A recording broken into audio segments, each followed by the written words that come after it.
سوال یہ پوچھا گیا ہے کہ نو مولود بچے کے کان میں کیا موبائل کے ذریعے سے اذان دی جا سکتی ہے نہیں؟ تو اس کا جواب یہ ہے کہ عبادت کو اس کے متوارث اور مروجہ طریقوں جو فقہاء نے بیان کیے ہیں یا احادیث کے اندر بیان ہوئے ہیں ان کے مطابق ہی ادا کرنے سے کما حقوق انسان اپنے عہدہ سے ذمہ داری سے عہدہ براز جو ہے وہ ہو سکتا ہے۔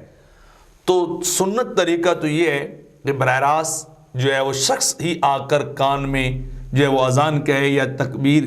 جو ہے وہ آ کر کہے، تو اس سے انسان کما حقوق جو ہے وہ پورا کر سکتا ہے۔ لیکن اگر کوئی موبائل کے ذریعے سے اذان دیتا ہے تو اذان تو بہرحال ہو جائے گی، لیکن وہ سنت طریقہ جو ہے جو متوارث جو نقل ہوتا ہم تک کا آ رہا ہے وہ ادا جو ہے وہ نہیں ہوگا۔ تو لہٰذا اگر کوئی مکمل چاہتا ہے کہ سنت طریقے کے مطابق جو ہے وہ اذان دی جائے تو وہ یہی ہے کہ جو شکل پہلے سے چلی آ رہی براہ راست فزیکلی وہاں بندہ حاضر ہو اور اذان دے، اور اگر نہ دے سکے تو بہرحال پھر جو ہے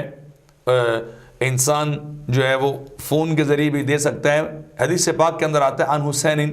قال قال رسول اللہ صلی اللہ علیہ وسلم من ولد له ولد فاذن في اذن اليمنى، کہ اگر کسی کو اللہ بیٹا دے تو وہ اس کے دائیں کان میں اذان کے اور بائیں کان میں جو ہے